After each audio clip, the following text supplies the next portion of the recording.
big women crush it is. Tell you what, there's this thing that's like, probably I should ask Philo, and Mollen here. How do you know someone is lying to you? I don't know if you have better halves, but I know you do. But how do you know your better half is lying to you? I won't ask Robert, but I'll need to know his opinion. I won't ask him, but okay, I'll probably I'll ask Robert. but I want to ask Philo, how do you know your better half is lying? Like, are there particular things you've learned about him over the years? You're like, when he says, when he does, because I'll tell you why I'm asking, but for Robert here, I just want his comment, not his, how they catch him all the time. Liars with no liars. By the time you feel like you need to know how, you determine whether someone is lying to you, you have the intuition that is telling you this person is lying. Sometimes we choose to ignore it, but trust me, whenever someone is lying to you, you know that. You actually see it from their sentences, from their consistency in whatever they're telling you. You're able to detect that. Your intuition will tell you this person is lying to me.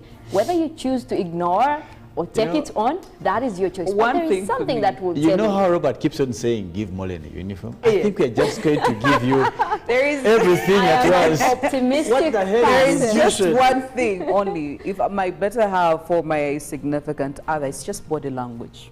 I will know. That makes sense. But I will know you're lying. Intuition, Yes. there are guys in this town.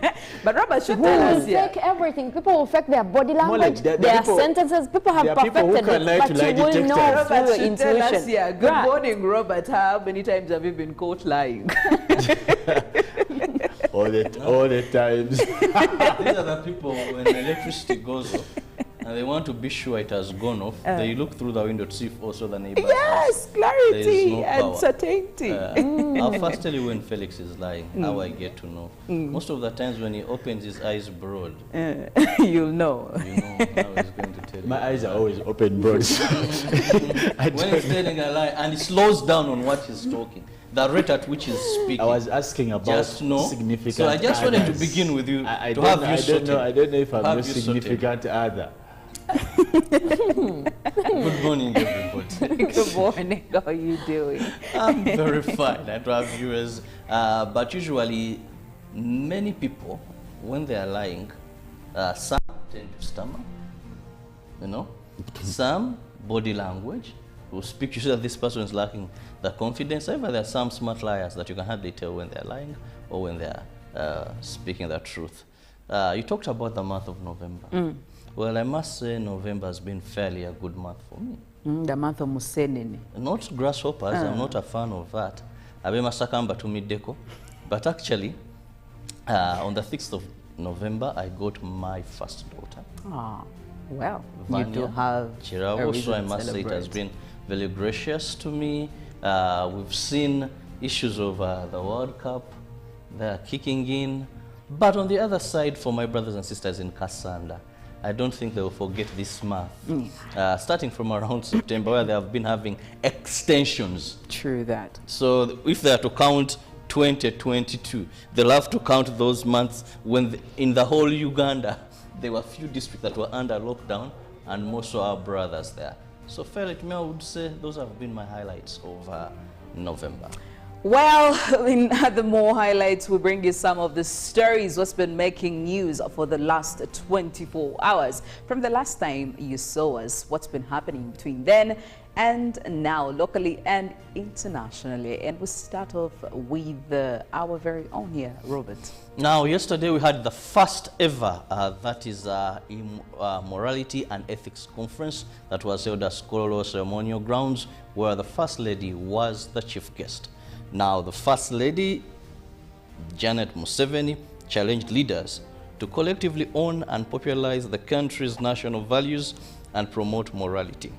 The appeal followed drilling levels of moral uprightness, with leaders further told to build a culture of integrity. This was at Kololo Ceremonial Grounds during the first annual conference on ethics and morality, where she joined other leaders to tell off donors over homosexuality. To reduce over resiliency on donor funding, government has to consider annual financial support towards religious institutions. This was one of the recommendations made by the Deputy Speaker of Parliament, Thomas Tayewa. This will counter donor aid that comes with attached strings. The First Lady Janet Museveni, who was the First Lady, said that if all people work together, then we can improve the moral fabric of this country. Well, Deputy Speaker of Parliament Thomas Tayewa has warned members of Parliament against actions leading to popularism. Action leading to popularism, which may in the end destroy the reputation of Parliament. This follows a conduct by Kenyena Municipality Member of Parliament Francis Zake, who failed to adhere to Tayewa's guidance during the Tuesday afternoon session, creating a commotion in the House. Deputy Speaker Thomas Tayewa referred MP Zake to Committee of Rules, Privileges and Disciplines to investigate the actions of the Kenyena legislator.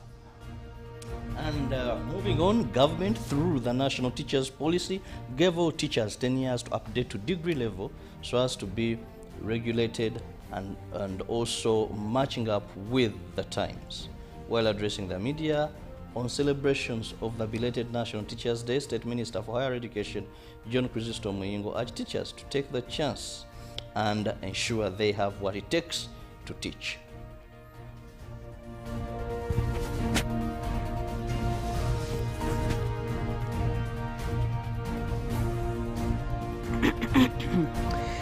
Now moving on to the international stories, NATO Secretary General Jens Stoltenberg has accused Russia of trying to use winter as a weapon of war, as he called on member states to pledge more aid for Ukraine amid Moscow's relentless attacks on the country's power infrastructure.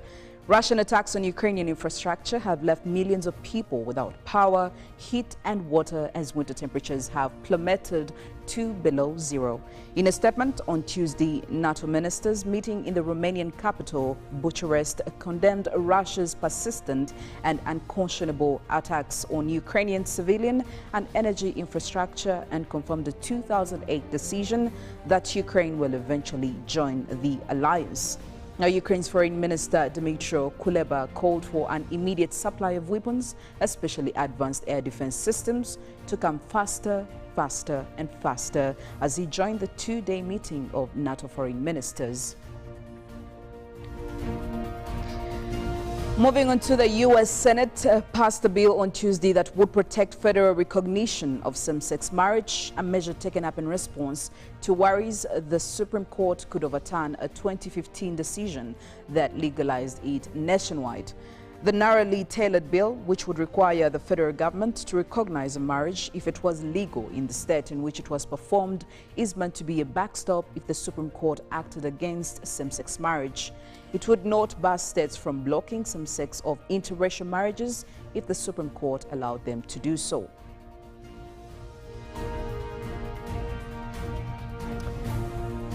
And back in South Africa, Janus Wallace, the killer of South Africa's anti-apartheid leader Chris Hani, has been stabbed in prison and is receiving treatments after news of his parole sparked widespread anger, according to authorities.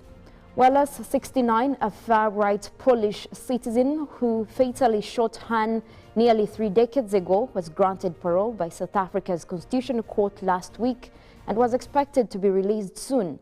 The decision was met with fierce criticism and protests across the country. Inmates Wallace is stable and DCS healthcare officials are providing the necessary care, according to the Department of Correctional Services in a statement on Tuesday. He was stabbed by another inmate from the same housing unit. The department said it did not provide further details on the incident or identify the suspect. And in climate news, the African Financial Alliance on Climate Change, AFAC, unveiled a new vision for 2030 during Global Climate Summit COP27, prioritizing mobilizing capital and tools to meet the Paris Agreement goal. AFAS, a Pan-African alliance of Africa's key financial institutions and commercial development banks, mobilizes private capital to support continent-wide low-carbon and climate-resilient development. The new blueprint mainly focused on aligning financial flows with achieving greenhouse gas emissions and climate-resilient development by 2030. It proposed improvements in areas such as leadership, awareness, access to data, climate risk regulation, climate risk management, and green finance. Now, the launch drew together representatives of the African Development Bank, the Global Center on Adaptation, financial institutions, and country representatives. AFSC called for feedback from stakeholders on the new strategy.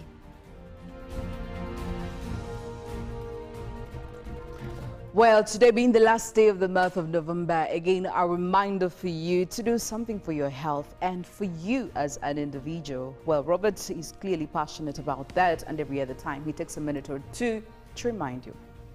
Well, living longer is a gift. You can refer to people like Felix here. So how do you do that? By ensuring your body is healthy and you boost your immune system. Some of the things that you could get to are not easily found these days. But what Hallelujah Reflexology did, they went and hunted for them, packaged them in these bottles.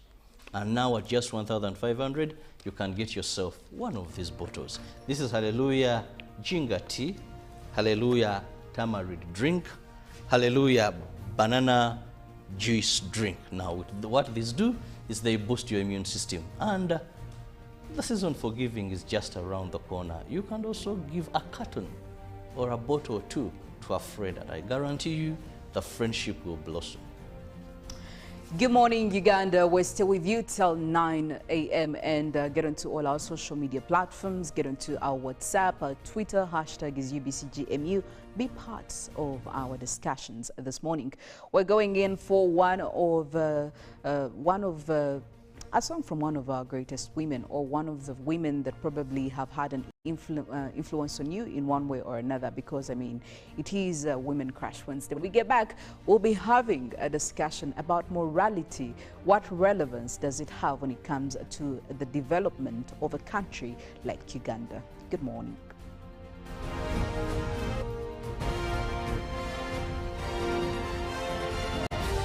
This is Good Morning Uganda.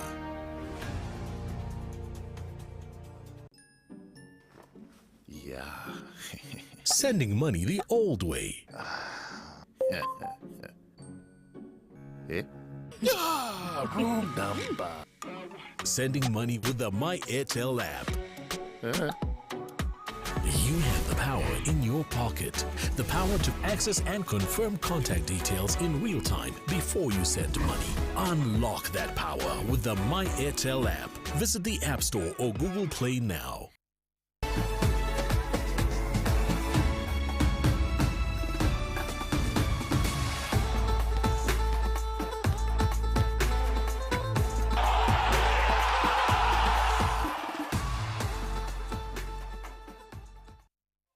The FIFA World Cup Qatar 2022. The wait is over.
This is Good Morning Uganda.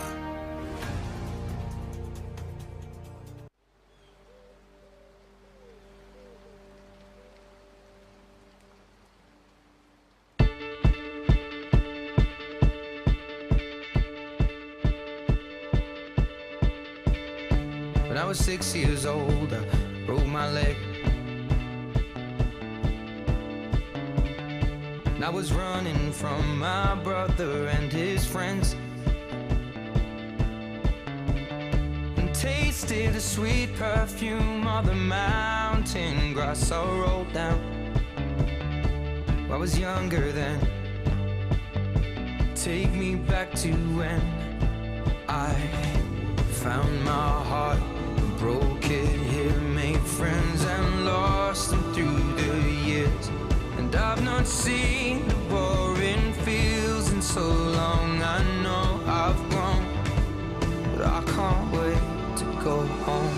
I'm on my way, driving at 90 down those country lanes, singing to Tiny Dancer, and I miss the way you make me feel. It's real. We watch the sunset over the castle only. 15 years old and smoking hand-rolled cigarettes, running from law through the backfields and getting drunk with my friends. Had my first kiss on a Friday night. I don't reckon that I did it right, but I was younger then. Take me back to when we found weekend jobs, and when we got paid, we'd buy cheap spirits and drink them straight. Me and my friends have not thrown up in so long. Oh, how we've grown, but I can't wait to go home. I'm on my way, driving at 90 down those country lanes, singing to Tiny Dancer, and I miss the way you make me feel. It's real. We watch the sunset over the castle only. Over the castle only.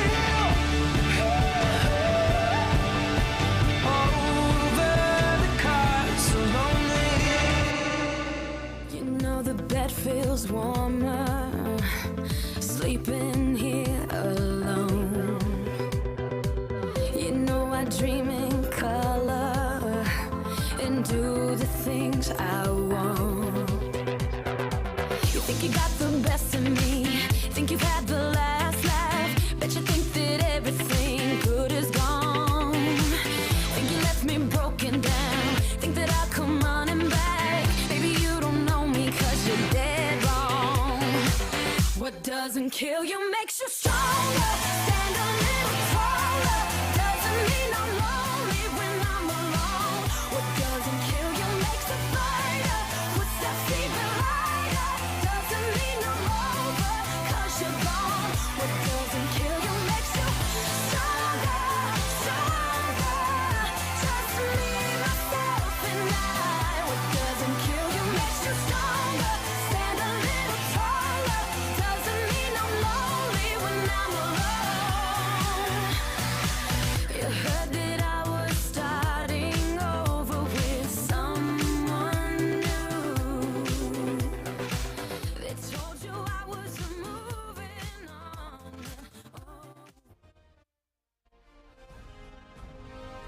Live from Now Avenue in UBC Studios.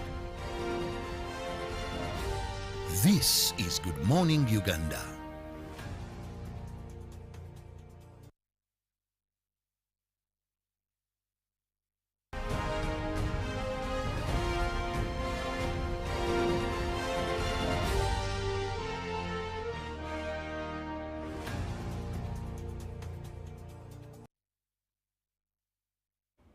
Five minutes after 7 a.m. on Good Morning Uganda. Welcome to the newsreel. My name is Philomena Mastiko, and I am joined by Felix Nkonda, Robert Kirabo, Nyonyintono as well this Wednesday morning. And our topical discussion, it's going to be more about morality when it comes to the development of a country like Uganda. Is it necessary? Do we actually have to give it a moment of thought? Do we have to put into consideration how does it build the economy of a country? I mean, what impact does it have on that spectrum?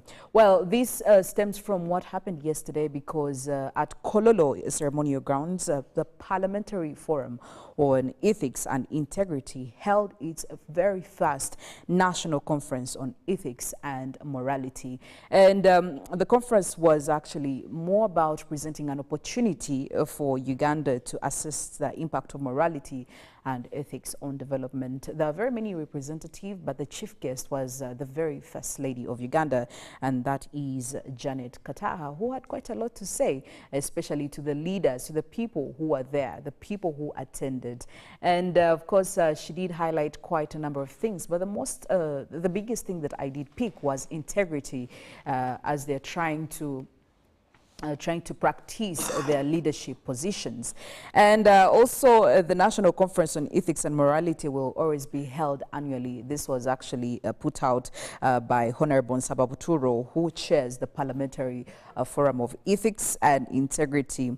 And he did say that we needed this. It was high time it came through. We started having a conference like this to talk about the morality, the integrity of a country like Uganda. Now, for the last couple of months, I know that we've been having quite discussions, especially if you've been following in our Friday discussions, where we've been talking about the morality of a country, how it has dragged us down as Uganda, and also the negative impact it can have on any development of any country, aside from Uganda.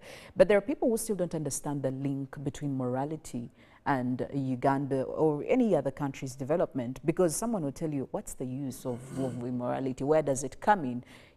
And maybe we should start the discussion right there.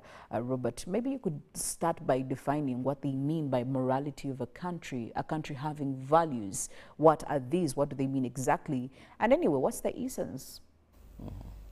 Well, first we must understand that morals differ sometimes from place to place. More so here I want to say country to country. Sometimes cultures, they may differ, that what you may consider immoral in one place may be morally right. However, there are those that we can say are universally or regionally or nationally accepted. Because there are cultures, if you moved when maybe some of your body parts are seen, it is immoral. There are those that would accept that. So usually there are beliefs, there are things that are accepted and seen the normal way of doing things for a particular society. That when, for example, people say, the way you speak, you're a very moral person. That there could be some words you say or you utter out that are seen very immoral. So basically, morals and ethics are something that we deem to be right for society. They could be in terms of speech, in terms of what you do, in terms of even dress code. Someone can say, well, she's immoral, and you're like, why? Look at the way she's dressing. But I want to go back to the conference and when they said it is annually. First, I want to thank the Parliamentary Forum on Ethics and Integrity for having deemed it right to say, much as morals of this country have gone to the dogs, we must have a starting point. So I want to thank them for that. The likes of Honorable James Nsababuturo, Honorable Michael, and others. I want to thank the First Lady for having also blessed this function as the chief guest. She was invited, she came. However, when I was looking at people who gathered, people speaking, one thing was running through my mind. And I remember the late Speaker of Parliament, Honorable Jacob Mollen. One time we had something similar, but not exactly this. That was what we called the anti-corruption walk. I don't know if you remember that time. Yes, I do. People had a band, people raced, people had t-shirts. They walked shortly or very far from Constitutional Square to Koro ceremonial grounds. Now, the late made a statement that I found very important. He said, Your Excellency, many of us are here. And all of us here, we are corrupt. Even from this place, we are going to go back and do the same things, unless it takes personal examination. This is where I asked myself when I was looking at the honorable members there, all gathered, and I'm like, are we having conviction that now it is going to begin with Parliament? Where are many Ugandans, when you talk about morals and what may question the August House? So I was like, is this revival? Is this a turning point? Or is it a function that has been organized? People have come because Felix Nkunda received a card to come and attend. You get it, Philo? Or is it going to have an impact?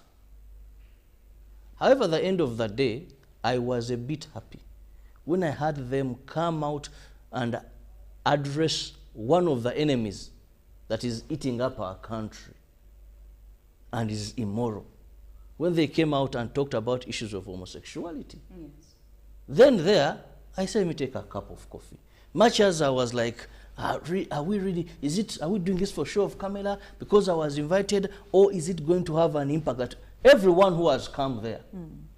We are no longer going to hear reports of male members of Parliament who have abandoned their families, and these mothers have to carry kids to the office of the Speaker. Yes. You're not going to have women breaking other people's families because they have become MPs and they have money and now they can influence and do whatever they can do.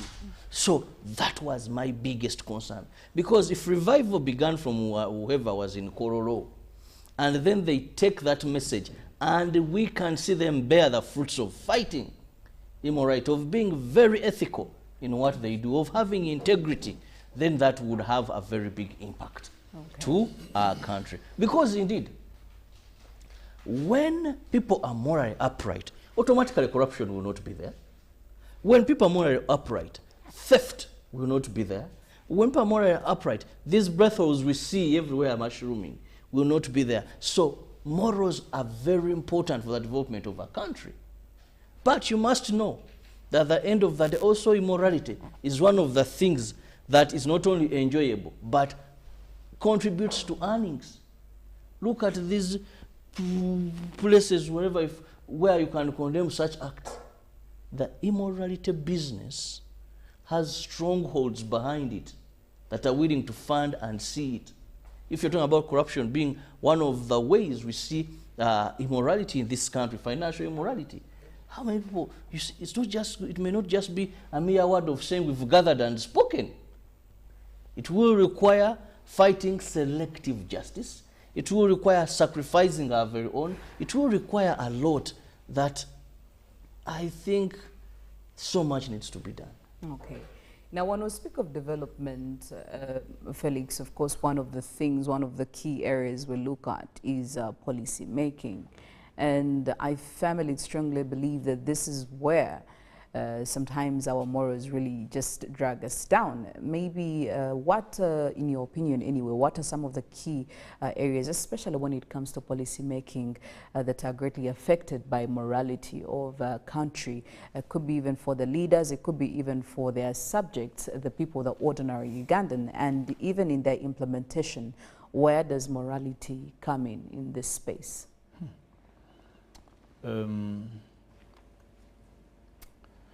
Well, when you look at morality,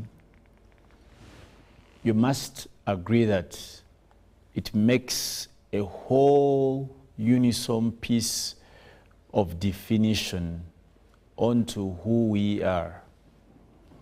And tell you what, one of the sources of laws, most known universally, is morality.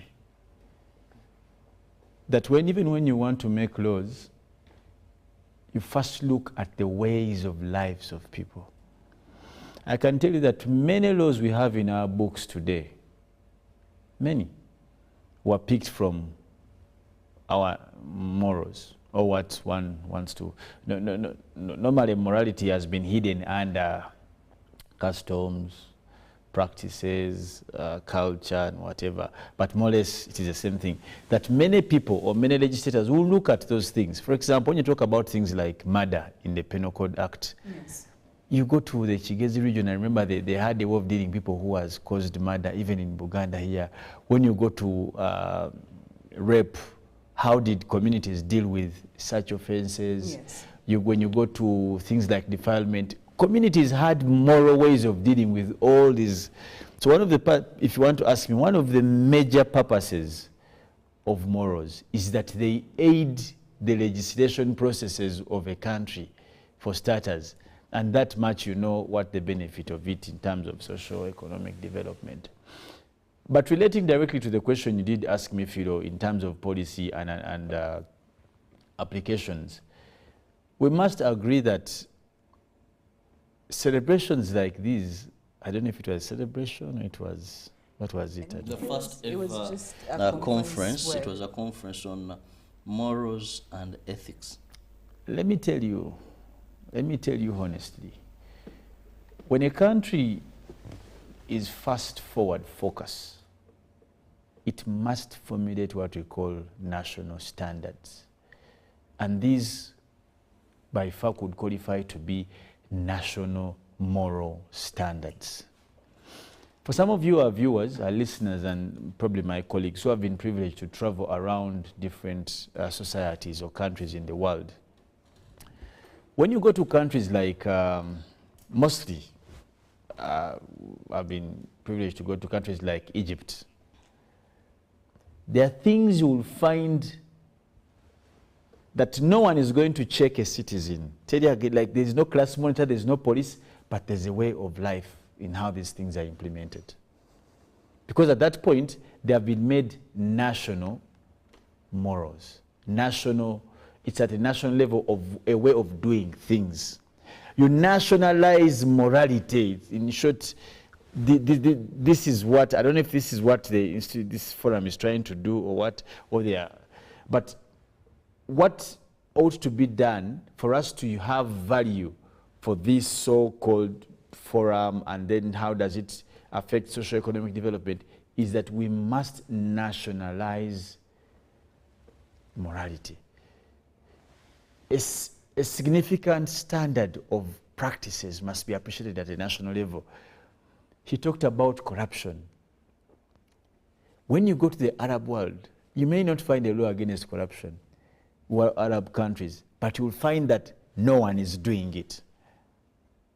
It could be hidden in their ways of life, could be hidden in their ways of religion, but it was elevated to a national level of appreciation. Even simple theft.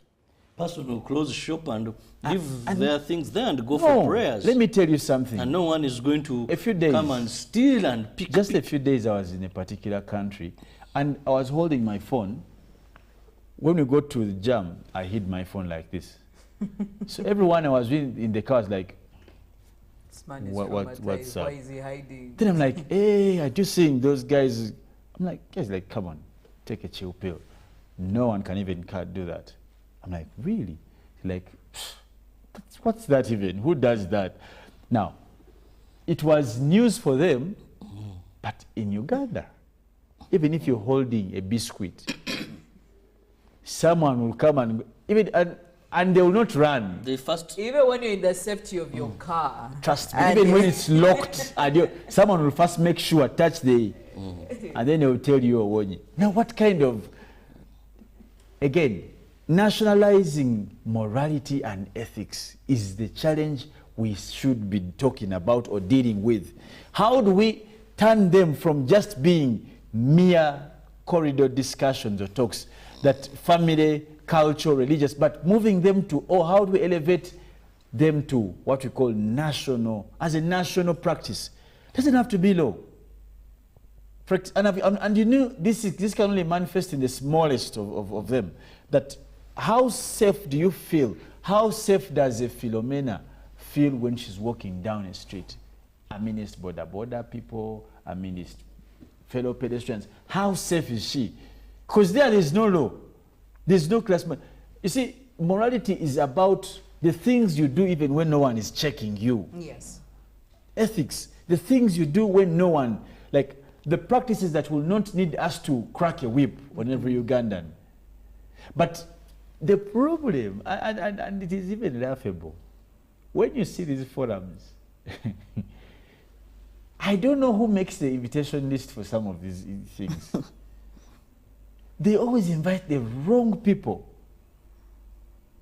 When you look through the tents where people were seated, the first lady was speaking, addressing, very good address. You look through the tents, maybe they're the people who need to hear this message. I don't know, probably. Maybe they're the converted. Yes. That's why I told you earlier. We can look at it from, you know, that's why I told you earlier. That unless this conference, the Holy Spirit came down and was revival at Kororo that day. And we say we had a national U-turn. However, inviting leaders is very good, because if they get the message and act upon it, it is more easier. No, but when you have you politicians. see, morality is a 360 approach. Okay? When you talk about morality, we are not pointing, we shouldn't approach it in a way of pointing fingers. Yes. Like the speaker will speak from the angle of parliament. So will the judiciary, so will the executive. We will all point fingers. But I'll tell you, the evidence of immorality and gross immorality in this country, I want to give you examples, is the presence of some institutions. One, there's a full ministry. If I'm not mistaken. Ethics and integrity. Yes. There's a full office of the IGG. But what is the intention of IGG? It's also an immorality checking body. There's a full State House anti-corruption something. The other bit was also being checked, so that's there are why very many questions. The checker becomes the checky. Checky. So when you cross that, there's what we call the Elders Council Forum. So Justice Ogola there. James Ogola. There's the disciplinary ward of Parliament. They are courts. Zake is going there for the second time. Let me tell you, all these ones are the evidences of the kind of gross immoralities in this country.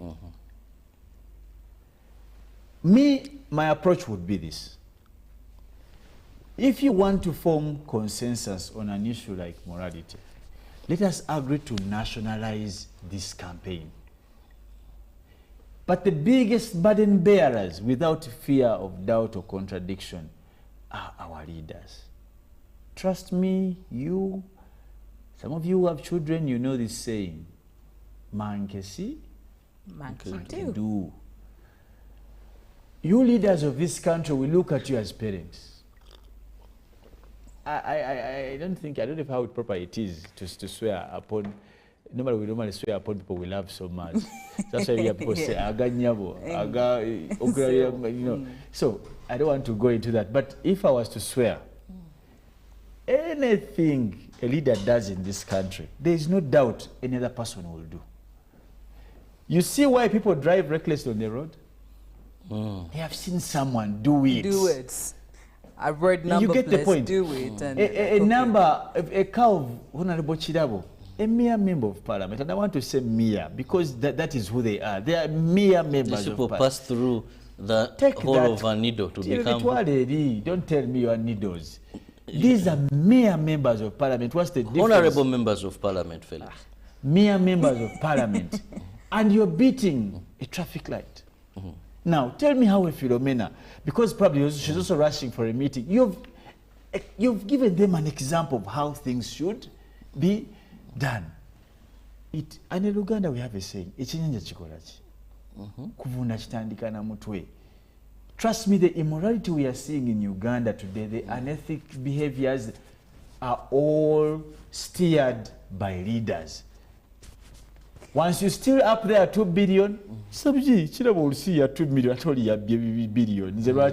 I don't So know. can we say that the leaders don't even know the power they have or the influence they have? In terms of stopping immorality. They don't know. They don't know the influence they have on an ordinary Ugandan. Do you know what it means to be in traffic jam and ahead of you is a full 4-star general waiting patiently? Like one usually does. Tell me how, Philo. You're going to... Unless your head is typically empty. You overtake such a car and you beat the traffic lights. So, morality has a lot to do with issues with examples of living, examples of ways of life.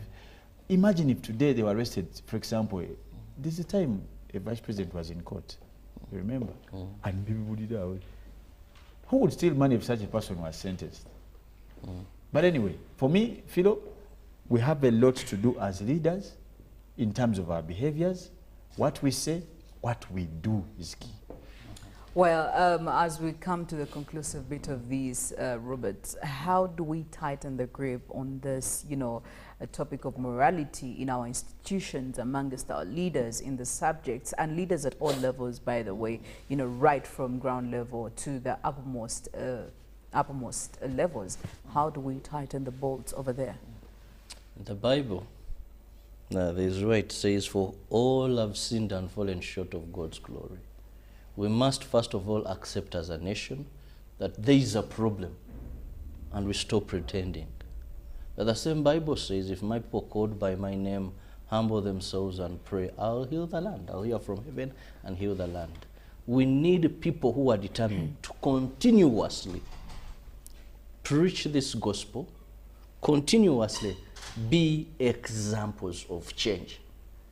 Do we have those people that when they stand, they're in public offices, they're in leadership positions, but when they speak, they have the moral authority to speak about the moral fabric of this country? They have the moral authority to talk about ethics and integrity of this nation. Do we have those ambassadors in Uganda today? I want to believe we have. And finally, there's a scripture in the Bible that says, do not be deceived. God is not mocked. What a man sows, so shall harvest. This impunity, this immorality, this corruption that people are doing today, because maybe they're in positions of leadership, whatever we say here falls on rocks. The fact is, at one time, it will catch up with you. Let's remember our forefathers, the likes of George William Kakoma, the likes of Grace Bibingira, and many others, that when they had opportunity to compose our national anthem, they came out and dedicated this country in the hands of the Lord. Those who designed the coat of arms.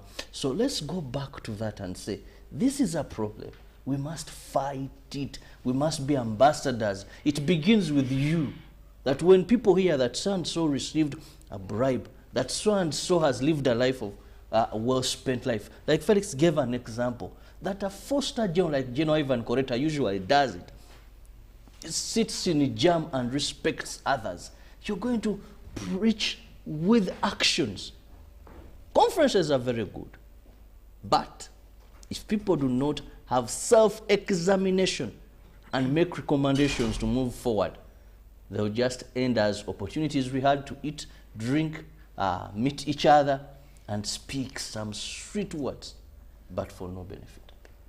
Well, I will just say one thing. Morality is not a doctrine on how we make ourselves happy, but it's simply on how we make ourselves worthy of the happiness as an individual, as a country, and also as an institution. Well, this conversation is still continuing on our socials. How do we tighten the grip on morality here in Uganda, in our institutions, amongst our leaders, and also the Ugandan citizens generally?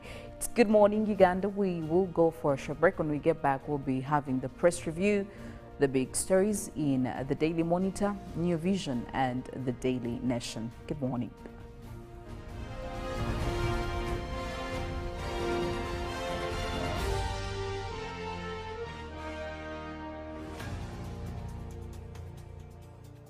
of the day on UBC. You can only become a leader when there are problems.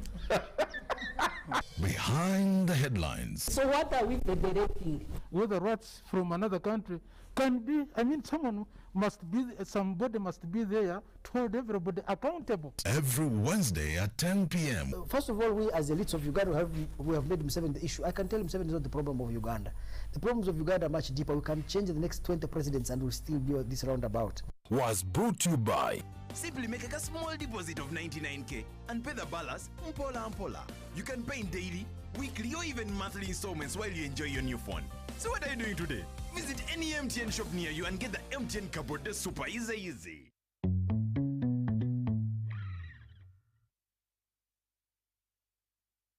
Every waking day is a reminder just how beautiful this, our land, truly is. The kind of beauty that you can only find here, in the lush green all around us and the wondrous sights within. It's in the distinct aroma of our cooking, to the taste of food that takes you on a journey, in the sound of homecoming and the sound of Mother Earth, in the magnificence we find on our travels and the exciting moments we experience. Ours is the kind of beauty that comes in all things big and small. All we have to do is awaken our senses and truly enjoy what's uniquely ours. Explore Uganda, the Pearl of Africa. Get connected today with the My Airtel 4G smartphone, the most affordable smartphone in Uganda. You get to enjoy free 1 GB for 1 whole year. My Airtel 4G smartphone. Visit the nearest Airtel outlet today and get one at only 250,000 Uganda shillings. Airtel, the smartphone network.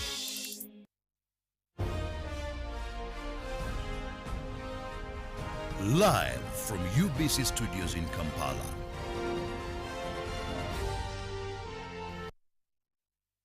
Uganda.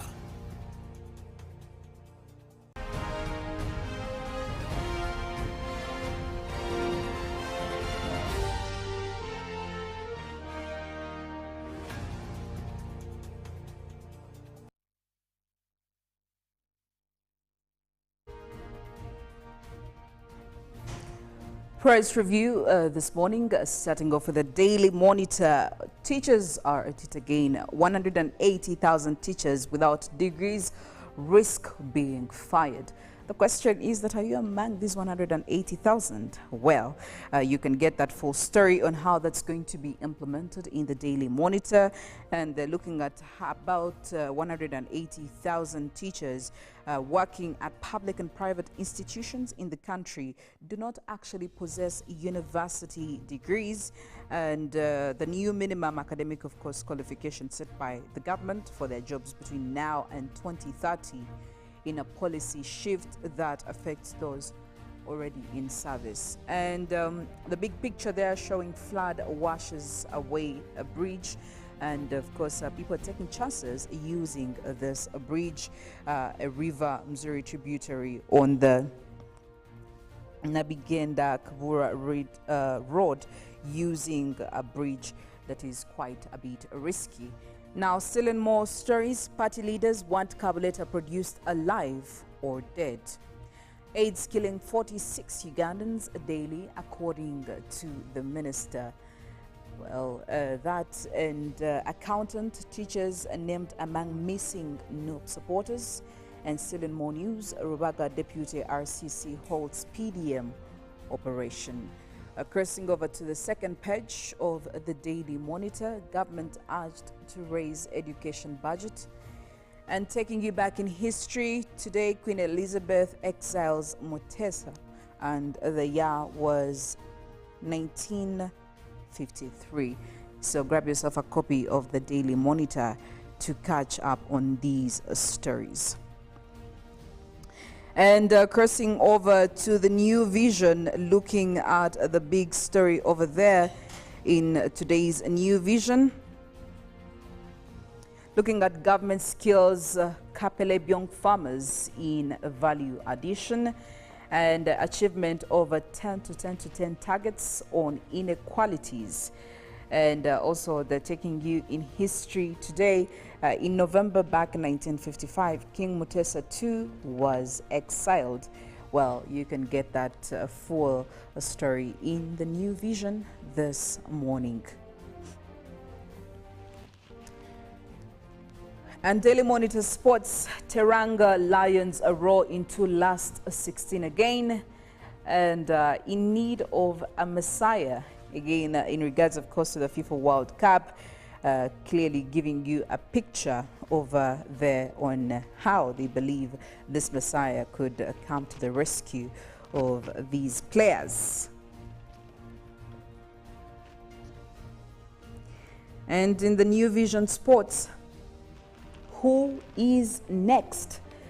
Your World Cup paper is giving you quite a full story on this, what you need to know, and the fixtures, and of course the day's biggest game, giving you more details on what to expect, and also giving you quite more feedback on the updates of this FIFA World Cup 2022. Remember, the games are still going on, and we're looking at UBC, of course, giving you live coverage of most of these. Like I did say, there are quite very many surprises and shocks that are coming through. So make sure you catch up with all these games here on UBC TV Live to know who is doing what, who is going to be progressing to the next stage.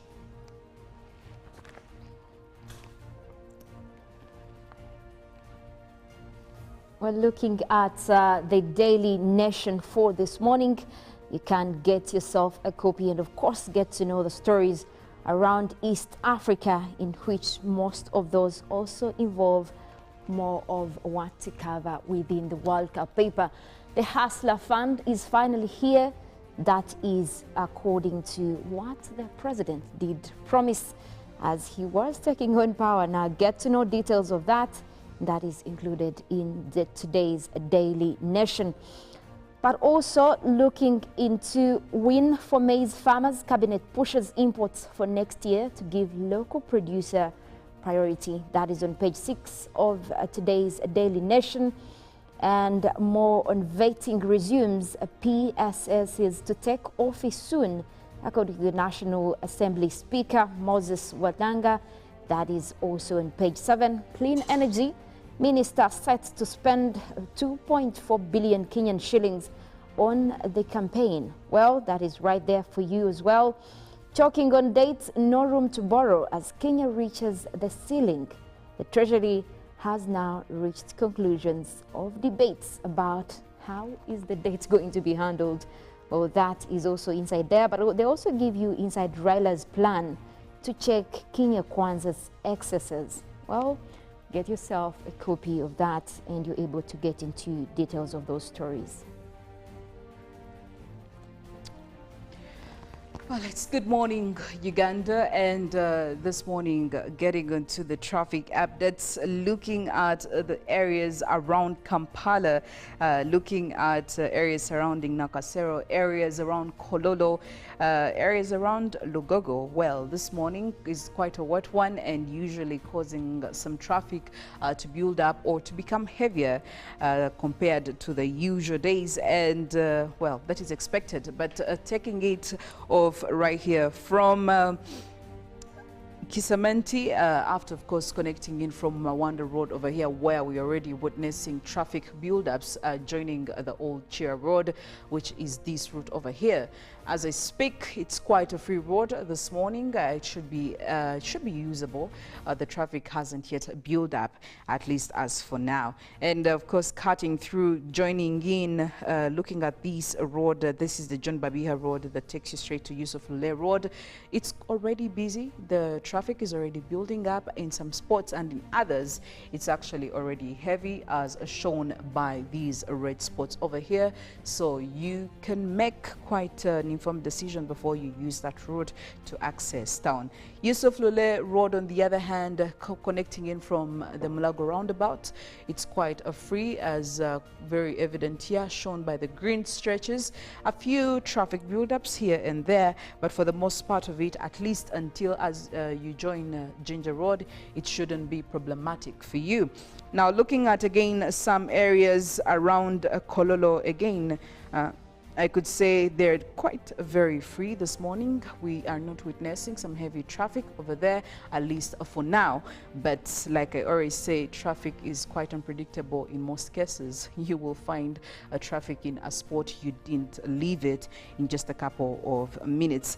Well, and looking at some of the detours you could take off Yusuf Lule Road, looking at roads like Shimoni, looking at roads like Kagera, Katonga. Well, we do have traffic on Clement Hill Road over here, which is actually very heavy. You cannot downplay it. And also looking at Shimoni Road. Shimoni Road has a few traffic spots in there. We do have some build-ups, but it shouldn't be very problematic. Looking at Chadondo Road this morning, it should be a road that you can freely use. Makinon Road, on the other hand, we do have traffic that is already building up on it as you're joining in onto Chintu Road. So please be wary of that. Sezibwa Road is quite free this morning, very dominated by the green stretches. So it should be a green flag for you to use. And looking at Tannen Avenue this morning is actually very free to use as well. Traffic hasn't yet built up there, of course, until you get to this roundabout connecting you to Speak Road, connecting you to Square 2, and of course looking at connecting cars also coming in from Lumumba Avenue, drawing some traffic to this spot. So you should be expectant of that. Now, also Nile Avenue is quite another route you could use this morning, right all the way from Yusuf Lule Road. Of course, a few traffic hiccups over here, but for the rest of the road, it should be quite a free road for you to use. Whether you are getting into town or leaving, it's very, very applicable and functional this morning without any traffic hindrances. And looking at Kampala Road already has traffic build-ups. We do have over this spot where the traffic is already heavy. We already have these orange stretches clearly showing you that the road is very busy this morning. Quite a number of road users, the pedestrians, motorists and cyclists. Well, you ought to be very careful while you are putting it to use, whether you are accessing Kampala town or you're leaving Kampala town. Well, you need to be very, very careful this morning, and the trend actually continues all the way as you get to Kampala Road, and the farther you go, seems like the heavier the traffic becomes this morning. That is specifically on Kampala Road. So yes, there you go. You have your traffic updates. Make all these smart decisions on which route you should be using this Wednesday morning. If you're in a rush, clearly you should be looking at some of the shortcuts, safe shortcuts. And again, just a word of caution, be very careful on the road. We are trying to minimize or cut down the number of accidents we've been witnessing for the last couple of months. We don't want to get into the festive season, seeing numbers grow higher and higher by the minute. Well, that's it from our traffic updates this morning. Mollen should be giving us more from climate and weather. We're already seeing a start back for this Wednesday morning. Mollen, the showers sporadic in some areas. I didn't actually think there were rains until I got to town. And I'm thinking, oh wow, what is this? What's happening? And maybe you can tell us more about the red sky.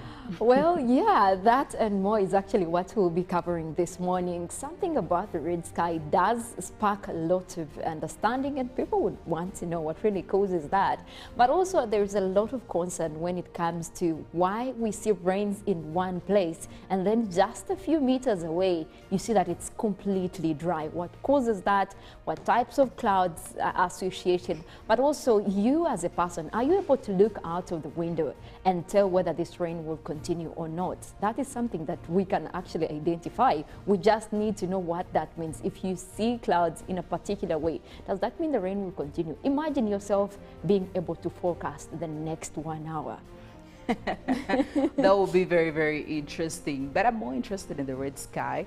I did actually see a bit of it while I was coming to town, and I was thinking, okay, this is nice. I didn't know there was quite any meaning behind it. I thought it was just a change or whatever, so I didn't think it was this serious. Well, if you're like me, you can just sit down, be comfortable, and wait for all the explanations, scientific, religious, and all that Mollen will be giving you. As for me, have a wonderful, very beautiful Wednesday morning and a productive week ahead.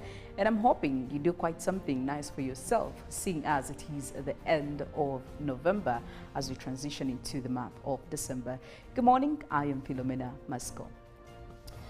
Well, I'll take it from that, and of course, more coming in. If you have realized a red sky, usually early in the morning or even at sunset, what does that mean? Now, I'll start with the biblical theory. This was actually believed in the biblical times. It was believed to be one of those things, a message sent from God to indicate the type of weather happening. Now, this also appeared in the Bible, in the book of Matthew, where it was actually known for two terms, either a shepherd's delight or a shepherd's warning. Now, in the morning, it would be referred to as a shepherd's warning. And in the night or in the evening, it would be referred to as a shepherd's delight. Now, according to the biblical saying, well, whenever it was in the morning and they see a red sky, they would understand that maybe there is warning for bad weather. But when it happens in the evening, it shows that it's a shepherd's delight, meaning that there is going to be clear weather the next day. Well, they weren't far from the truth. It actually carries a little bit the similar meaning when it comes to scientific theory. Now, scientifically, this is just, a scattering of the wavelength into colors. Now, you look at the fact that whenever that sky appears, there is a possibility that there is sunlight trying to come through. Now, what happens is that there are particles in the atmosphere each time. Now, wherever there are dust particles, a lot of moisture in the sky, it will determine the kind of color that gets scattered into the sky. We always see the sky as blue, right? That is something that we're all used to. But must it always appear blue? That means also the blue color gets scattered because of what is happening in the sky. Usually because there is no interference, no particles to scatter this kind of color in terms of wavelength. Now, in the morning, whenever there is a lot of moisture content in the sky, there are particles in the sky, and at the same time sunlight tries to come through, some of the light that will come through first will depend on the wavelength, which is where we now start to see the color red. That comes in the morning because there are particles scattering away all the other colors and you can see red. That is the scientific explanation to that. Now, usually that means that there is still high pressure, so it will be clearing for more of wet weather conditions. You will see rains during day. You will see rains continuing with low pressure also developing for the next hours. Now, in the evening, it will mean that, all the fair weather has been inclusive. That means that you see, they even used to associate it with winds in the past, but scientifically that is also associated with winds, meaning that they are now coming in from the west. So usually the bad weather is passing, and by morning, you'll wake up to mostly a dry day. That is how it actually gave them that kind of warning, and we still take it on even for these days. Now, however, there's also another concern. What happens when you're able to see rains in one place and then a few meters away, you see that it is actually dry? That brings in the issue of creating the difference between rains and showers. Now, a lot of us are not able to tell the difference between rains and showers, but it is actually easy. You can look outside the window and tell that it's going to be rain or showers. When you talk about rain, we're talking about, wet weather activities that are continuous, usually over a large area. And those rains that start early in the morning, they won't clear until midday, maybe even continue throughout the day. That's when you know this is definitely rain. Now, showers are usually lasting a short time, but also the intensity is very much more than the rains. Rains could take the entire day, but they will be in smaller quantities. However, showers will come in very heavy, very intense, and for just a short time. But that doesn't mean that they have cleared. They could actually be there for like an hour, and then it clears, you know the rains are gone, you know the showers are gone. But just a few hours later, they reappear. Those are the kind of showers that we talk about. But also, showers are responsible for creating that hit and miss situation. You look at the fact that you will be in one area, you need an umbrella, and also the next area, it's actually completely dry. Now, this is not to say that it has completely cleared, because you could still be looking at a few hours later having to deal with most of those rains. So most likely, when a forecaster says that we're expecting showers within the day, don't be quick to put away your umbrella, because it means that you have chances of it raining on you, even though it has not been forecasted in your area. Those are usually widespread, scattered or isolated, and usually I do use those terms in the morning when I'm giving the forecast. When you see isolated showers, it means that these rains will be there in quite a bit of quantity, but it could also miss your area. That is what we mean. But again, which type of clouds can you look at and know that this is really a rainy situation and the rains are going to be continuous? These are usually medium clouds. We look at a class we call the stratus clouds. Those are usually thin, stretching across a wider area within the sky. You're able to look at, they're quite far, and those are what we call stratus clouds. You have the altostratus, you have the stratocumulus as well. And even then, there could be lower clouds, but at the same time, almost the entire sky is overcast with most of these clouds. You can be able to tell then that this is a system that might last a little bit longer. So if you're home and you're waiting for the rains to clear so you can move away, I would suggest you first look out of the window. If you see this kind of cloud, just know this could take more 3 hours. So you then make a decision whether to stay or actually continue during those rains. Now also, you could look outside and tell that, okay, these kind of wet weather conditions are coming in as a result of the lower clouds, were the ones we call the cumulus clouds. Now, usually those, you can easily tell just also by looking outside your window. Those are usually very low, they are close to the ground, and very puffy sometimes. They're kind of puffy. You're able to tell that it's about to rain. And usually those, everyone can easily see that it's about to rain because it's very close to you, and usually they are in bigger heaps, and you're able to tell that it's going to rain. But those usually clear in just a few moments, usually an hour or less. But also it gives a window that, it's likely that in the next area, it's not raining as heavily as you're seeing it at your place. So you could be at home thinking, okay, I'll just tell my boss that it has been raining, but not knowing that actually where your office is, it's probably not raining. But looking at this kind of clouds, you know that these rains are most likely in my area, and the next place it's probably not there. That is how you can easily tell that these clouds are just bringing in isolated showers or scattered showers, and then you're able to determine whether to actually leave or wait for a few minutes. Now, I'd suggest, like for showers, if you're able to identify that these will clear a moment, you could take, a few minutes to wait for them to clear.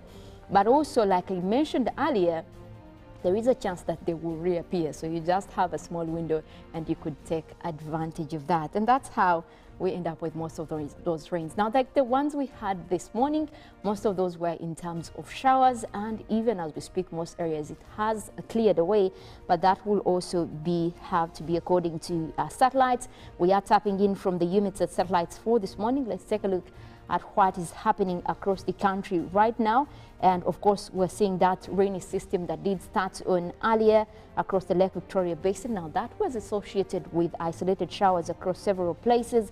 Most of that has started to clear on across most of the islands within the Lake Victoria Basin, but also we're seeing it moving westwards, meaning that that will still be bringing in rains across most areas. Parts of Kampala as well, still having those rains lingering around. We also are looking at areas within Entebbe continuing with those rains, although some of them have started to clear, but that system seems to be moving westwards. Where you see the orange, green colors, blue right there, those are the rains that I'm talking about. Now, those are also headed westwards. For areas of Mitiana, Masaka, you can expect to have those rains this morning. They're also headed for mostly areas of Mubende, Liantonde. You can also expect to have those rains this morning. And it looks like that is also headed for most areas within the central. Ruwero, Kamuli, also looking at those rains headed your way. Now, the system over Jinja has started to clear up for mostly sunny intervals, although we also did start off with those rains. It looks like those have started to clear off. Now, we do have another system that is starting to develop across the lower side of West Nile. That is bringing in a little bit of a few showers within the area, but looks like most of those are also dissipating or clearing away. It is another sunny morning across northern Uganda. We're looking at Gulu, Kitgum, Padel, Amuru, Lira, Apache, where we have those open colors right there, gray colors. That is indicative of a sunny morning. Same conditions for the Karamoja region. That extends all the way up to eastern Uganda. Kabela Maido, Amuria, Soroti, Palisa, Mbale, Amudat. We're looking at quite a sunny morning for you right now. But we do expect a little bit of development in wet weather activities, especially for the Mount Elgon area. But for now, we're seeing mostly sunny intervals. Also the same for Busia, Butaleja, Ududa. We're looking at a sunny morning for you, but we do expect a little bit of rains to come through later as the morning progresses. Now we'll also take a look at the forecast for this morning and analyze those numbers that is coming in from the Uganda National Meteorological Authority for which weather you can expect for this morning. Starting off with the southwestern part of the country, we're looking at Mbara, Ibanda, Bushenyi. We are forecasting mostly sunny intervals, but those will also be bringing in rains later as the morning progresses over several places, starting off with 24 degrees centigrade. Across the Mount Elgon Highlands, we're looking at Mbale, Bududa, Buko, and Sironko. We're forecasting intervals of sunny and cloudy conditions. That is over several places at 24 degrees centigrade. We do expect rains to come through later as the day progresses. Eastern Lake Victoria Basin, where we have Tororo, Busia, Iganga, and Jinja, we are forecasting isolated showers. Those will be across several places, starting off at a chilly 25 degrees centigrade. Eastern Uganda, still a sunny morning for you out there. That is across Soroti, Katakwi, Amuria, as well as Kumi. We're looking at intervals of cloudy conditions, but also starting off at pleasant 26 degrees centigrade. Most likely those conditions will continue even into the evening. Eastern side of Central, where we have Ruwero, Wobblen, Zibururi, and Nakaseke, we're forecasting isolated showers as well. Those will be across several areas. Looking at a chilly 24 for you. We do expect that system to also continue into the afternoon for mostly scattered showers. The central part of northern Uganda, starting off with quite a sunny morning. That is across Adjumani, Gulu, Kitgum, as well as Padel. We do expect a mixture of clouds in there, but that will also be starting off quite hot at 27 degrees centigrade. And of course, that will indicate mostly warm weather for you, even for the rest of the day. The central part of Lake Victoria Basin, where we have Mukono, Kampala, and Entebbe, we still have those rains over the area. The forecast indicates that those will be continuing across several places for this morning, starting off with quite some chilly weather at 24 degrees centigrade. And most likely we'll also be having those rains reappearing later in the afternoon for most areas within the Lake Victoria Basin, but also parts of southwestern Uganda and mostly the western sector, where we do expect to have more rains for today. Well, that is it in terms of weather updates. Do stay with us. We do have Good Morning Uganda agenda coming up. Later than that, we'll also be taking you through sports highlights, and after that, we'll be going into Good Morning Uganda Extra. My name is Mollen, Kenyena. I want to wish you a wonderful day.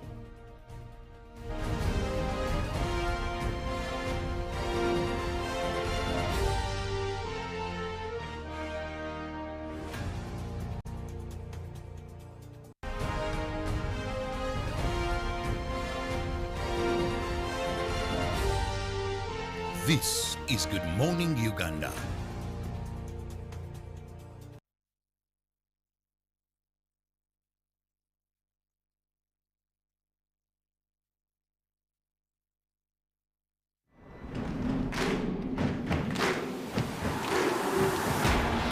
Said I'm fired up. I'm sorry, time's up. I see the top and I climb up.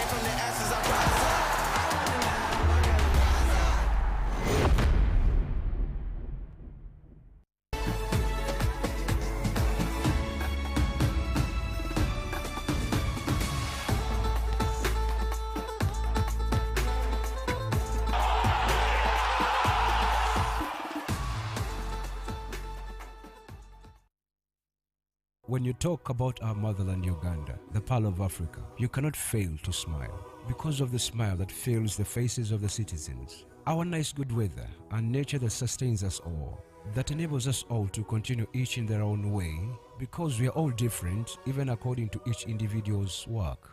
But what joins us to become one person is the sweetness from the flavored drink Alleluia Jingati drink and Alleluia Tamarind drink. The flavor that quenches your thirst while at the same time treating and healing your body because it is 100% natural. Enjoy the drink that has got the tamarind juice in it. Made by Alleluia Reflexology, Healthy Solutions and Nutritional Research Center Limited. Get yourself a bottle of Alleluia from all shops around.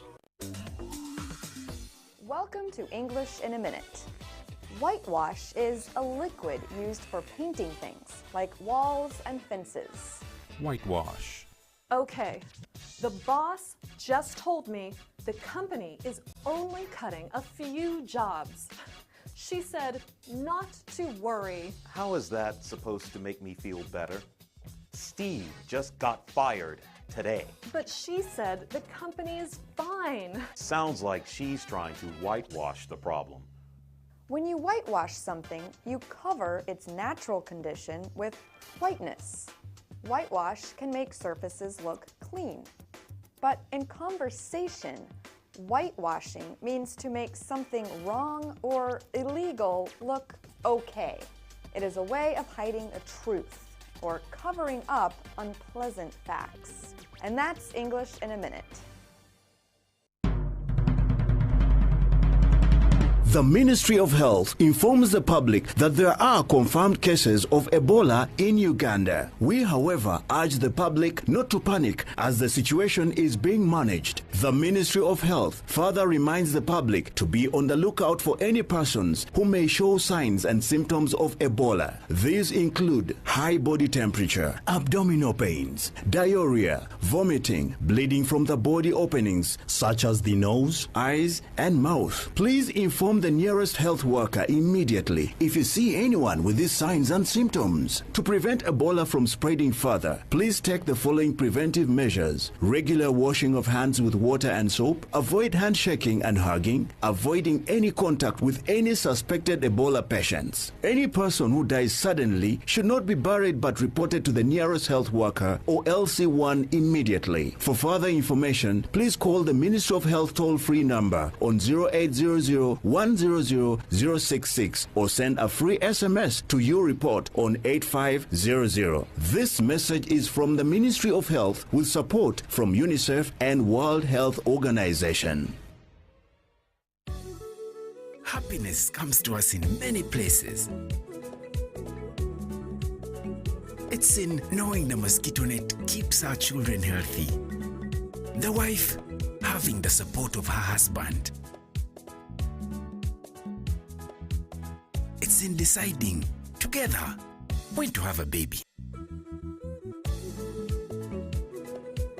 And for some, focusing on what's important right now. So what's your happiness? Make the right health decisions to ensure happiness for you and your family.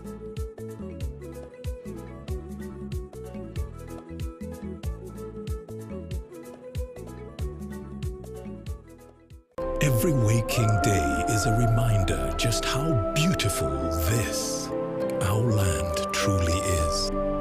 The kind of beauty that you can only find here, in the lush green all around us and the wondrous sights within. It's in the distinct aroma of our cooking to the taste of food that takes you on a journey, in the sound of homecoming and the sound of Mother Earth. In the magnificence we find on our travels and the exciting moments we experience. Ours is the kind of beauty that comes in all things big and small. All we have to do is awaken our senses and truly enjoy what's uniquely ours.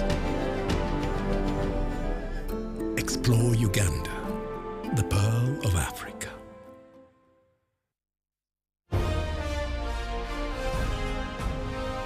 Live from Now Avenue in UBC Studios. This is Good Morning Uganda.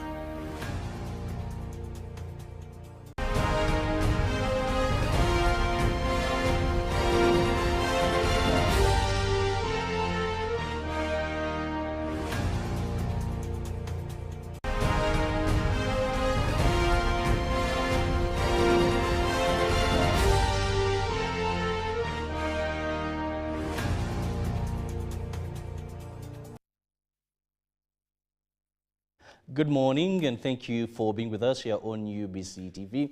I'm Robert Kirabo Nyonyintono. In case you've just joined, and this is your morning show, Good Morning Uganda. That is every weekday live on UBC TV from 6:30 till the hour of 9. It is a fairly cold morning, I must say, but I think, well, we are just saying bye-bye to the month of November. And in Africa, we believe when it rains, it's a sign of good luck. Of course, these days things have changed depending on maybe where you stay and what you do.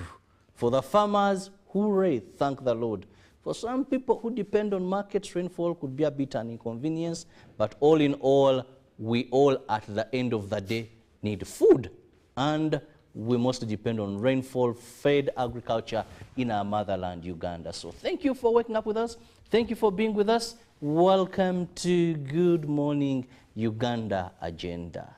Now, in this segment, we have a guest in studio, and you can be part of the topic of discussion by always going on our various social media platforms, and you send us a message on WhatsApp or the traditional SMS. The number will be coming up on your screen, which is a 0709 60 25 92. It will be displayed on your screen, and that is the number you're going to be using to send us an SMS or a WhatsApp message, and I'll be reading it out. This morning, I'm touching a very sensitive issue, but still very interesting issue. That is things to do with monies.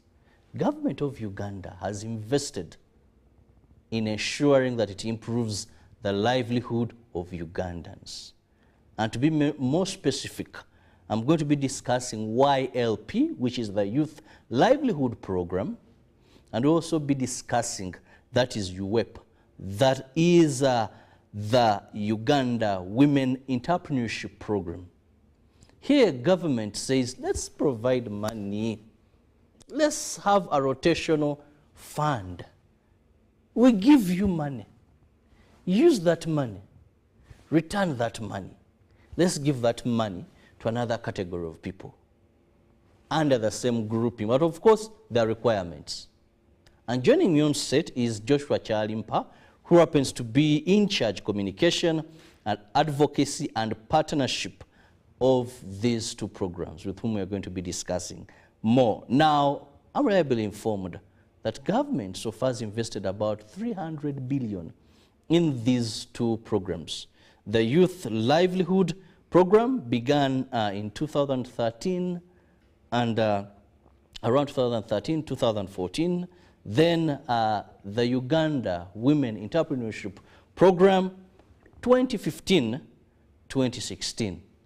Now, looking at how much government has invested, that is one of the things we want to see. Is it in tandem with the outcome? Has it benefited? And also, more importantly, we are going to look at recoverment process of funds. Joshua, you're most welcome.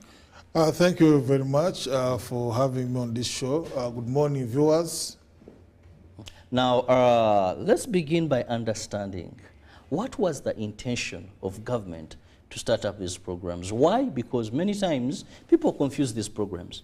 Some have not even participated because they think they were set for different intentions. Some will tell you they're indoctrinating, they're pushing the ideology. Others will tell you, no, this is one of the ways for them to get some money and all this. What was government's intention? Thank you very much. There's a justification for the two programs. One is, you know, Uganda, like in many African countries, has a youthful population. And there was a need to benefit for the demographic dividend that we have as a country, because when you have young people, it means that you have a youthful population that can work. The challenge, though, for many African countries like Uganda is that there are no not enough jobs, because the growth of population is not in tandem with the jobs that are being created.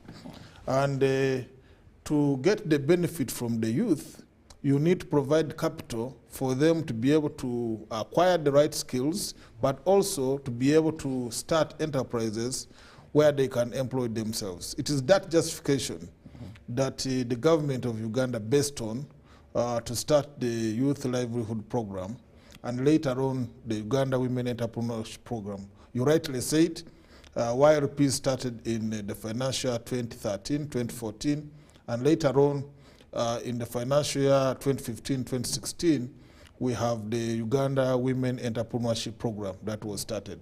Now, the justification for UWEP was the fact that women were being left out, were being excluded in the financial system because of the gender dynamics that we have in society. You have, if you go to the traditional financial institution, you probably need collateral to be able to secure a loan. Now, in a patriarchal society like ours, that collateral, which is most cases land, is a preserve of the men, because in patriarchy dictates that it's the men who are inheriting the land, so the women don't have the land to give in as credit. It is, but we know that the women are the ones who control the majority of the labor force on the farm, Uganda being an agricultural nation. So because of that, they are on the gardens, they want to do their enterprises, they don't have capital. Government looked at that and they created a facility to enable them get the capital to start enterprises of their choice. And it is that basis that the two programs have rolled out, extending credit. And now because they don't have collateral, we use the group approach, whereby the members provide security for each other as a group. So we've been rolling out the programs, extending credit, the maximum of 25 million Uganda shillings, and of course others have applied for less, but we can give up to a maximum of 25 million to a group to start enterprises of their choice. And we have a number of enterprises spread across the country. Of course, we'll talk about the success thereof in the programs. Well, I'm so interested in the 3 years first, but we'll get to that. Now, Joshua, let's also understand, you've rightly explained the intention of this program, because it was also highly politicized. But now, let's look at the other question. Who qualifies to benefit from this program, and the bureaucracy that is entailed there? I've met a lot of youth who will tell you, we don't know how to get this money. Others will tell you, the bureaucracy is too much, and the requirements. Of course, I'm happy that you are hosting me, because it gives me an opportunity now to explain to would-be beneficiaries on how they can access these funds. The issue is that the Ministry of Gender, Labour and Social Development, who are the source of these funds, but the money is channeled through from the Ministry of Finance to Ministry of Gender, and finally to the local governments. Now, you find that at the local government level, we are dealing with the local government structures, because we have a CDO who is based at the sub-county. We also have a DCDO, or a focal point person of the two programs, who is based at the district. What normally happens is that women or youth go to their respective sub-counties, where they pick an expression of interest form, which they fill in. The expression of interest form basically states what kind of enterprise that you want to undertake, and how much you will, in terms of budgeting, how much you would need to undertake that enterprise. We've made that simple, because we have made customized kind of forms, and also knowing that most of our people may probably not have the requisite education to fill in these complicated documents. Now, once that is submitted at the sub-county level, it is submitted to the district, where the DEC sits, a committee at the district sits, looks at the different applications that they have received, and later on, those are submitted to the Ministry of Gender, where a final decision on disbursement of funds is made at that level. So the whole setup may look complex, but actually it is something that can be done. People have done it, and we've been overwhelmed by the requests. The challenge that we normally have is having enough funds to satisfy the demand that has been created across the country. So that's normally how it works.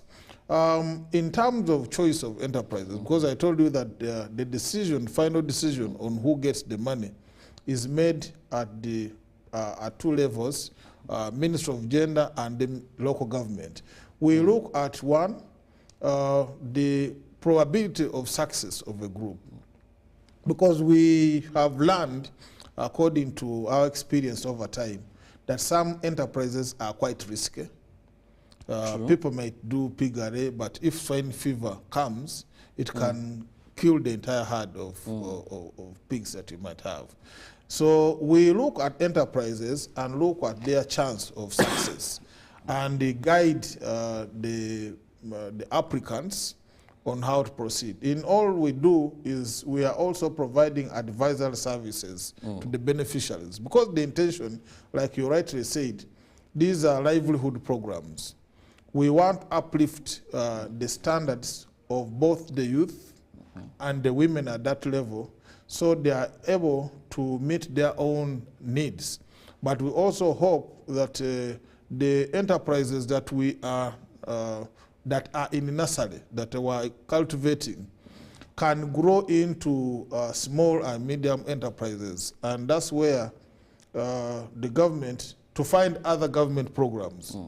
Because as we talk now, even in the ministry, there are other programs that are coming up with the intention of lifting those micro or small enterprises that we have created into small and medium enterprises, such that even those who cannot benefit directly in way of creating their own enterprises are able maybe to get jobs in those small and medium enterprises that have been created. So that is how we are progressing. Of course, we are not the only players on the market. There are many government interventions. What I can say is that the problem is much bigger than the solutions that we have. So we need more money to be able to confront this problem. Maybe for clarity purposes, you said this is not this is startup capital, or it's not startup capital?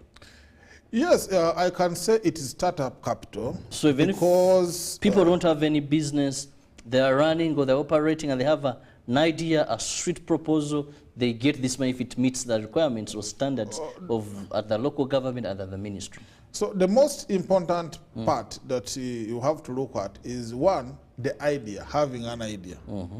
But also because you are dealing with groups, probably there is somebody who might have a skill. Maybe one person, they could be starting a saloon.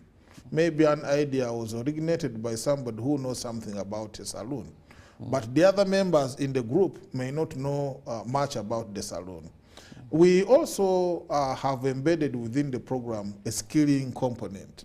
Aware that people may, not everybody, not all members may have the right skills. We have a component where those people can apply for funding to be skilled in an enterprise they want to do. We have trained people, for example. Some people may have what they call skills, but those skills may be wanting. For example, somebody may be baking chapati, but they may not know that there is equipment which can help you to mix dough such that you can make as many chapatis as possible to satisfy a big market. Now, we skill them, we link them with the right equipment that they need. We also support them to go for incubation through a memorandum that we have with the Uganda Industry Research Institute, such that they can get the right skills, such that they can certify the market, such that they can increase on the quantity of products they make. I'll just give you an example of a group. There's a group which we supported. They were doing crafts. They make baskets, they weave mats. Then they got access to a market through a value chain, a chain which is in the UK and Northern Ireland and in Germany. So they were asked now to produce and supply baskets and mats. This group is found in Kasese, in a village called Karusandara. And, but you know, these were just 7 women. Their production capacity of the mats, for example, to weave a mat, you probably need a week to weave 1 mat. Now you have to link them with other women and youth with the same skills such that they can produce, because they got the first order, which was 50 million. Now to produce equipment, to produce baskets, to produce mats for such a big order was a daunting task. Now, so, but there are also equipment that can help you do this work. Do it better using the materials that we have. So we provide that service, aware that our people have not been exposed to the appropriate technology. They are doing things in a rudimentary manner, and their workmanship needs improvement. So that's a service. Okay, well, I just want to remind our viewers, thank you for being with us, but you can also be part of the topic of discussion this lovely Wednesday morning by simply using that number you see on your screen, 0709 60 25 92, 0709 60 25 92. I will be reading out your messages to my guest in studio regarding these 2 programs that we are discussing, the Youth Livelihood Program and the Uganda Women Entrepreneurship Program, all run by the Ministry of Gender, Labor and Social Development. Have they achieved their planned intention? What are the challenges and successes, if there is any? This is what we are going to be discussing, or it's our discussion this morning. So send the messages early, the WhatsApp, the SMS, so that I can read them, and you do not in any way feel that we did not read your message, unless it's similar to one sent earlier. Now, Joshua, yes, you've rightly explained, but we don't feel the impact, neither do we see it, of these 2 programs. If they were all about elimination of poverty, today we see a high percentage of our youth still poverty-stricken. Yet it seems there are programs here. If it was about empowerment, of women empowerment, economic empowerment, we look around, we see many eager to work, having so many ideas, some even innovating certain things, and they keep on saying, if only we had some money to push us. They can't go for the loans, like you rightly explained. They don't have the collateral. So why isn't the impact about 300 billion since if we are to look at financial year 2023-2014, then financial year 2015-2016, one would expect that this would be a program speaking for itself. And almost every Ugandan would be knowing of it and very eager to join. Why is the problem? Why aren't we seeing the impact? Thank you very much. It's true that for a program, a livelihood program, probably you may not be able to see the impact through the naked eyes. Because 1, we have a very big problem. 2, these are not the first programs of the kind. There have been interventions similar to this, including the previous ones like Ntandikwa and others. And still, but you don't have to blame anybody for this. Because, you know, youth, for example, is a transitional stage. Every day, for example, you will support a youth group now. You give them the capital, they start. According to our definition of a youth, it's anybody between 18 and 30 years. But even if you supported the youth now, and they are probably 28 years, they will not be youth 2 years later. You will have new youth coming up. So it means that ours is a continuous job that has to be done throughout the period. That's why in terms of impact, you will be seeing young people becoming youth, and yet we may not have enough resources to satisfy the demand. The issue is that, like I said, Uganda, like many African countries, we have a youthful population. There are more young people than the old people. And because of that, we have different categories. For example, you have youth who have not gone to school. But you also have youth who have gone to school and they don't have jobs. They have studied, they need, now you have different categories of youth to support. These are very many, and what we are providing, I can say, could be a drop in the ocean. What we can say is that we are happy that government recognizes this, and in the financial year that we are running now, which is 2022-2023, government has allowed, these are the only programs, for example, which have sustainability mechanisms that have been inbuilt. Because as the government gave that money, these were revolving funds. And some money has been recovered. And government has allowed us to use the recovered funds now to give it back to the youth and women in this country to start enterprises. As I came in, we are preparing a payment schedule for this quarter. We have at our disposal about 6 billion that we have to give out to the youth and women in this quarter alone.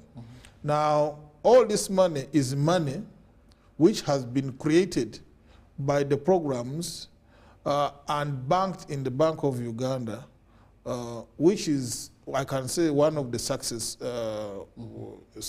of the programs, because most of the government programs are really grants. They give out money without expectation that it will ever come back. Now, we can talk about, of course, the recovery rate, but also we have to put it in the perspective. The perspective is that we give money in quarters. It means that if they say you will get 100 billion, you don't get it at once. Each quarter, like now, I'm saying they give 6 billion this quarter. It means that if people get the money now and others get it next year, and we have a maturity period for these loans of about 3 years, it means that we don't expect money to come back at once. So some money still comes back, and we'll be releasing the figures, but more money is, because in each district we have a district recovery account. And once the women and youth collect the money, it is banked on that account. It is from that account that the money now is sent back to our general recovery account in the Bank of Uganda. We have information that a lot of money has been lying idle on the district recovery accounts because of the uncertainties that had been created about the future of these programs, especially during the discussions for the parish model dispensation. Some people were worried that maybe the programs will not be there. They didn't have the energy to send the money. Now that money has been sent or is being sent, and I think next financial we should be even having more money to give out to the youth and women. Well, that's well explained, Joshua. Now, the other part would be rates of recovery. You've talked about how you have the district recovery accounts, but yesterday I was perusing through one of the dailies, and I came across a story government fails to recover 129 billion youth fund cash. This doesn't really, unless you can dispute that this isn't right information, but when you talk about you have the district recovery officer, the monies on these accounts, that is why some Ugandans have said, why don't you just create conducive environments for these people to work and reinvest such monies in something else rather than saying we give it to people where maybe some may not be able to return this amount of money. If this is true, 129 billion is quite a lot of money, Joshua. I think without really disputing what was written, what I can do is to state the environment under which this is coming. The fact is, it is true that the programs, particularly the youth program, had some challenges. And those challenges were not of our own making as the Minister of Gender, Labour and Social Development. The programs were operating within an environment which made it really very difficult for us to achieve the recovery as we needed it. But even under the circumstances, you have to look at the traditional financial institutions. How are the banks, for example, doing in terms of recovery? If you get from the Uganda Bank Association, you find that the recovery rate of most banks in Uganda is probably hovering around 60, 70%. So we have a problem of paying, whether the old people or the young people, but this is a problem in the country that once people are given money, paying back becomes a problem. But even before we go into that, you have to look at other factors.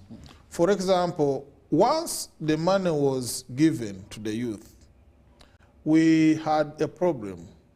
The first problem was that there was still debate within the government circles on how to proceed.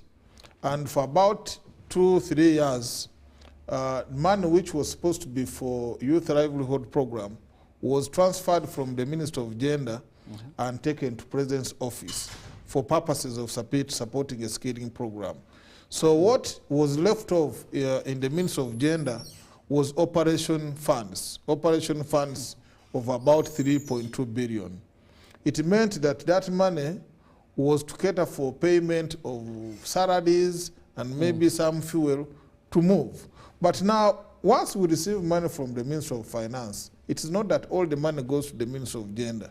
The Minister of Gender shares operational funds with the local governments because we are working with local government staff to facilitate them to go and do recovery.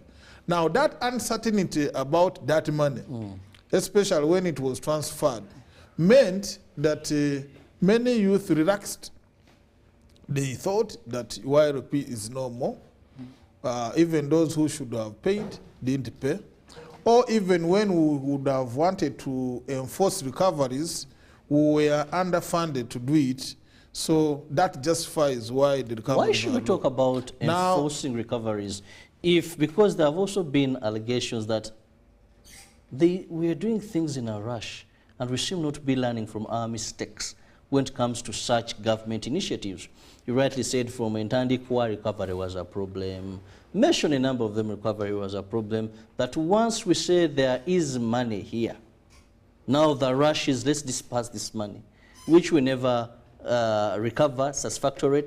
Then we come up with another program, either a bit similar. So Ugandans now also, when they hear of such programs, they are eager because they know if you succeed, maybe there is money. Do you do enough preparation of these groups? Do you do enough education, financial education to these groups before we say we've dispersed, we share, we've given to this amount of this number of groups, because these would explain recovery. How easy it is that we don't have to get a billion to be able to follow up or to enforce recovery. I think there may be no ready-made solution for the challenge that we face as a country in terms of supporting the youth in this country. There is the school of thought that why don't you just use that money, create factories, and give the youth jobs? That school of thought lacks some aspects because they think those who proponents of that school of thought believe that the youth are homogeneous. They are of the same category. But I said there are youth that could be given jobs because they have gone to school. But also you have youth who have not had the opportunity to go to school. But as a country, you need to support everybody. And that's as a result, that's what I'm saying is that we don't have one government intervention to support the youth. But also the other one is that these are our children. They come from the society where paying is not easy, even for mature people. Now we have to really train them, talk to them, with the hope that we'll reach such a point where we have a critical mass of youth and old people who appreciate the fact of getting loans. But now the other is that I was talking about the environment under which we're operating. During the rollout of YRP, around that period, we had the political campaigns. And the money came in at a time when people were campaigning. And I wonder why it always happens, because also another program, discussing it today, but was launched still around that period. So this also brings confusion. Of course, in government, in terms of policy, there are different parameters that you use when you are rolling out a policy. When you are running government, you have people who are from the technical wing. Like us, we are in the technical wing. But there is also the political wing. To roll out a policy, you must develop consensus between the political wing that sits in parliament and cabinet, who ironically make the approvals for any policy to roll out. It should be vice versa. So the issue is that once the technical team developed a policy, it goes through the approvals. If the politicians feel that the right time to roll out the program is probably this time, we have no control over that. What we can say is that the good thing with government programs that they are not one-year programs. Yes. You may have problems in the first year, but you may improve. I'll just give you an example. In Kenya, during the campaigns, Raila Odinga rolled out what they were calling the Odinga Care special grants, similar to ours, which we have in the Ministry of Gender. I think they borrowed from here. Then Ruto also campaigned on a platform of creating a hustlers fund which is similar to YRP or UWEP. And it was a political issue in the campaigns. And they are rolling it out. So I'm just giving the example of the neighboring Kenya to tell you how policies are really shaped by the politics. And for us, it is our duty now to swim through those and create a good program for the good of the country. Well, now let me take a look at some of the messages that are coming in. Thank you so very much for being part of this show. We appreciate your feedback. And let me read. The people who are gaining from these schemes are mafias who know how to do the required paperwork. Why don't you develop demand-driven programs rather than those that require certification like you have clarified? I hope you write some of these questions for easy answering so that we take a number of them. Then, hi, I'm Eric Eddy from Kitezi. I have been hearing about Youth Livelihood Program, but I do not know where to go in my district to know more about the program. Thank you, Eddie, from Chitezi. And Does this program favor medical fields too? Well, that's also a question there. Then, good morning, UBC. I'm Timothy from Nakawa. The problem is these are not the way these people speak them. Most of them depend on party support and who knows you. Then, finally, from the messages this morning, good morning. How do you measure success of YLP program? What is the program's research? What is the, oh, so much there. And, okay. Let's now go with those so far.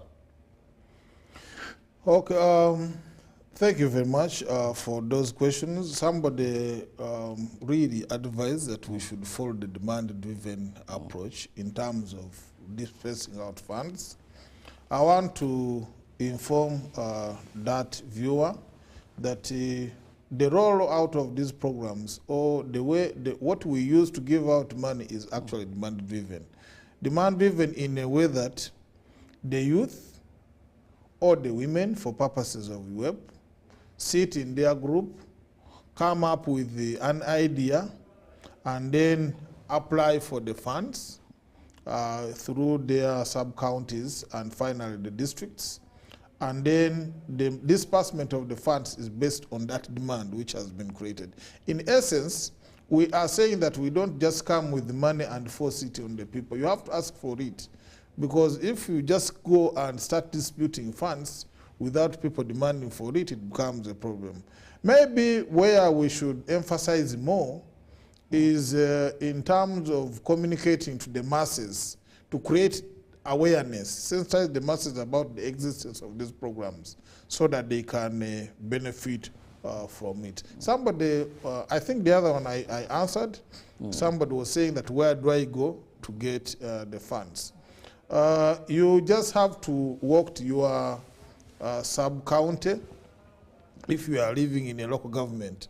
If you are in a city council, you may have to go to a ward or where and then you in the local government structure in the cities so that you can apply for these funds and get it. But the ministry also has other programs. For example, we have the Youth Venture Capital Fund. This one is given out not through the same structures, but it's money which is given out through the Centenary Bank. Government, the Ministry of Gender worked out a partnership with Centenary Bank to help other categories of youth who may not follow this line, but they also need funds to start capital, to start their enterprises. And also the Ministry of Gender is coming up with another program which is called GROW. GROW is Growing Opportunities for Women. It is supported by the government of Uganda and the World Bank. Now this one is the one I was talking about, which is supposed to graduate these micro enterprises into small and medium enterprises. It means that the people in this category can get up to even 200 million because it's really a big fund to support them, acquire equipment and for purposes of giving others. Now, a medical, this one I think it belongs to the medical fraternity. Was wondering whether somebody from the medical field can benefit. Actually, all Ugandans who fall within the category of youth or women can benefit from these programs. I think the only rider that we have put is that those who are in formal employment, particularly in government, may not benefit because these are really livelihoods. And for somebody who is formally employed, like somebody working at UBC, is expected to be already having a livelihood through the employment they have.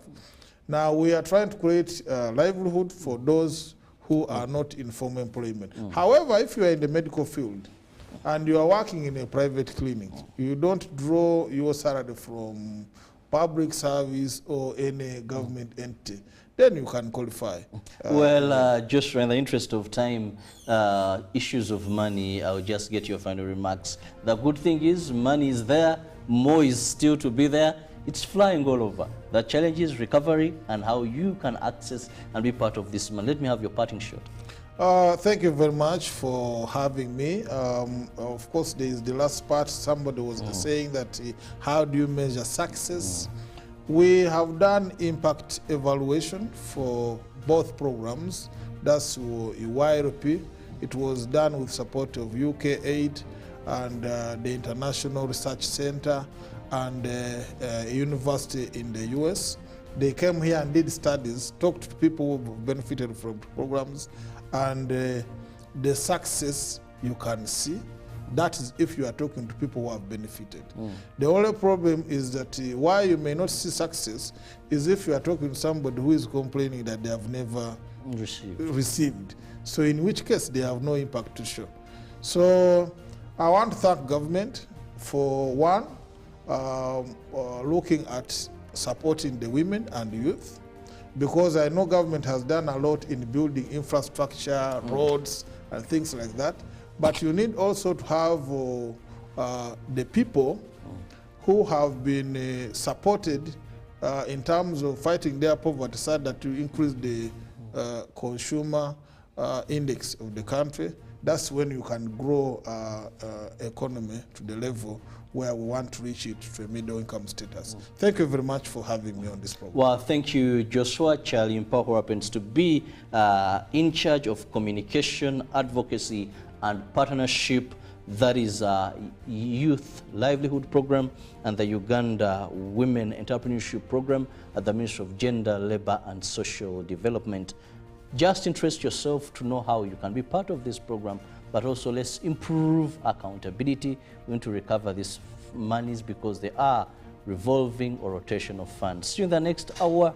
God bless you.